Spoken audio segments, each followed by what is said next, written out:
After a weekend full of shocks and FPL horror shows, the international break has come at just the right time. So let's all just take a nice deep breath and have a look at the season so far on this week's FPL FYI. Are there some fresh FPL assets we should be keeping an eye on? Captaincy frustration is rife. What do we need to do to get it right? And David and Serge battle it out to take control of James's wildcard. So you may have noticed it's a little bit more cramped this week. We've got two experts as we chew the fat of the first 8 game weeks. David Monday from Fantasy Football Scout and Serge from Planet FPL. Our experts are going to make a couple of final calls at the end of the show. One will be top scorer at the end of the season. Let's know what you think. Call it right now and see if it matches the FPL experts. The boys are here. We've had some FPL rules throughout the season. Let's catch on a few of those. Serge, I know when you came in last time, you were dishing them out. What you got for us this time? I think after the game week 8 that we've just had, there's going to be so many people that are irritated with a lot of their premium assets with so many blanks. The Salah, Sterling, Aubameyang, all blanking this week. But my golden rule here is don't rage transfer. The worst thing you can do when someone's blanked for you is literally take them out of your team straight away.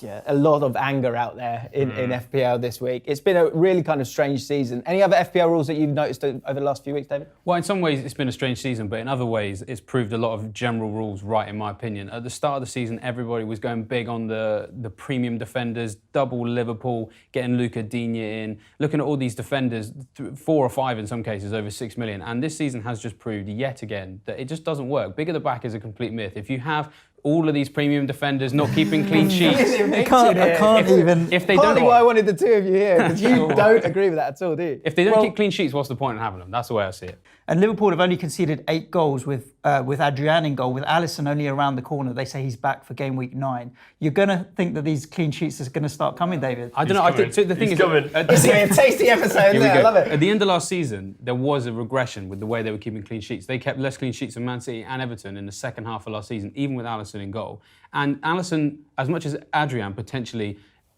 occasionally has a mistake in him, I think Alisson does too. So I'd be very surprised if Alisson coming straight back in after a long-term injury with this muscle problem, that Liverpool immediately keep clean sheets straight away, especially with Spurs, who, to be fair, aren't exactly in great form, but tend to normally score against Liverpool, and Man City in their next 4 matches. I'd be very surprised if we're looking at a massive upturn of Liverpool clean sheets in the short term. I know there's a lot of things we're going to disagree with, but there's definitely one thing we do agree with. Mike Gangsters Allardyce, 29 points on his bench this week. I know you said before the show you had 22 on I had 22 on my bench this week. McGovern, surprisingly conceding 5 goals away at Norwich and still scoring 9 points was a real turnout. Yeah, I think if you look at all of the top scorers from game week 8, Traore, David Luiz, Wesley, maybe you might expect him to be there being a striker, Connolly, Milner and Willems as well. A lot of players there that we haven't really seen at the top of the points scoring.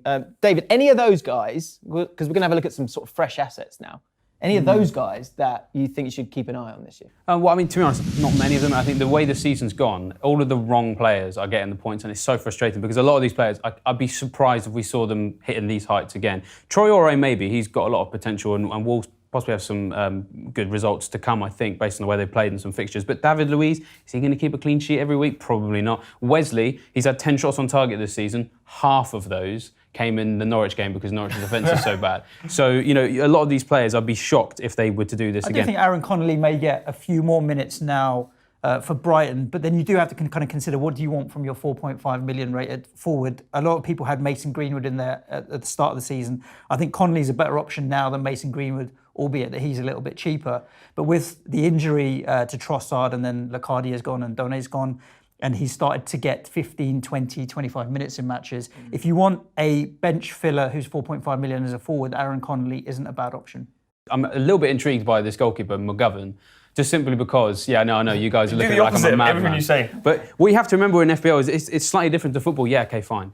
Norwich are going to concede a high number of goals, but it means they're conceding a high number of shots, right? And if goalkeepers are going to get points for the saves they make, McGovern made 7 saves in that game, including a penalty, by the way. So, you know, he's a good goalkeeper. And crucially, right now, with the injuries they've got to Krul and Farman, which might abate with the international break, which is why you should keep an eye on it and see the situation, is that McGovern could be the only starting 4 million goalkeeper in the game.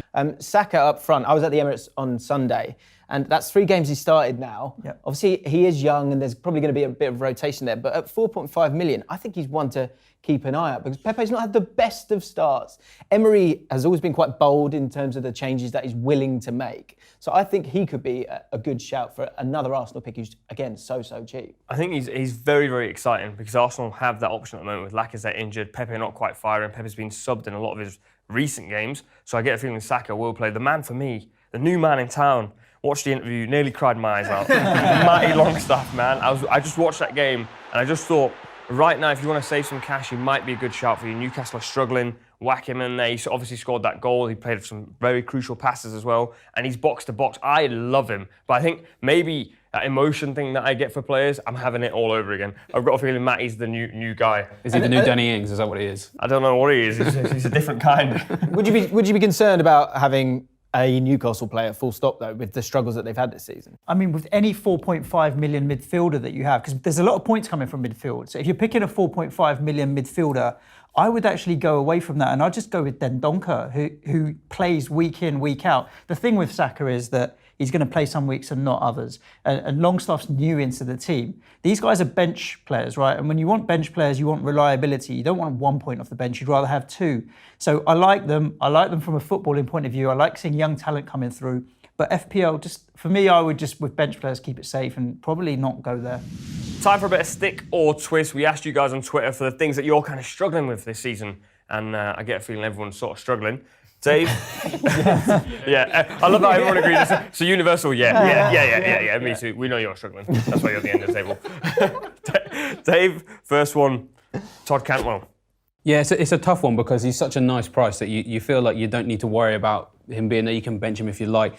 But a lot of people were expecting a lot more from him when he started the season so well. And I think I'm going to hold on to him because I think there is still a bit more to come for Norwich because we have to remember that they have got so many injuries right now that is going to affect how they're playing. Some of those players will come back. But the key thing is right now, so many players who start games for Norwich, they are actually carrying injuries, but they just have to play because the manager has no one else. After the international break, I think we could see Norwich maybe get back to what we were seeing at the start of the season. Away match at Bournemouth, it's actually quite good because Bournemouth's defence historically hasn't been that great. So, yeah, we could see some better times ahead for Todd Cantwell. I'm going to stick on him. Okay. Brian Krasenstein, he says Pukki is this year's Mitrovic. Ooh. What does he mean, and does that mean you should stick or twist him? I think it's an interesting one with Pukki and where it goes into your squad. I think it raises kind of that question. A lot of people bought him at 6.5 or 6.6. He's now 7.1. When in FPL do you sell a player, cash in that value, and then reinvest it elsewhere? So if you're thinking about Pukki, I think it depends on whether he's your second striker of 2 or your third striker out of 3. So if you're playing 3 up front, then maybe now's the time to downgrade Pukki to a 4.5 and reinvest that money that you've made in your midfield because there's a lot of points coming from midfield. If you're only playing 2 up front and Pukki's one of your 2, then probably hold him. I think that's what I would say. P. Ward says Lucas Digne with a sad face. Like, I feel that pain. Like, it's literally one of them faces, not even a sad face. But first 4 game weeks, 23 points. Everyone was on the Digne train, and after that, it's been a bit of a steamrolling down. I had him as well. I think, did you have him? I've never had him, and the point was almost, and there's no logic to this. Everyone was saying have him, and I almost got a bit sulky and was like, no, I'm not going to have him. He went up to 6.2 million at one point, and he really was one of those really strong names because he had such a strong end to last season. But Everton are struggling, and for me, I mean, it was never stick. Because I always thought he was just a bit too expensive. So it's a twist for me. It's definitely a twist for me. I think we're on this side of the table, we're joined. I didn't have him from the start of the season as well. If I said to you now, will you pay £6 million for a defender in a club that's 18th in the table? You'd just say no, right? Okay, and one that's in my team at the moment, Sparrow's also asking about this one. Kane, 11 goals in 12 games, but Spurs are struggling a little bit. Thoughts?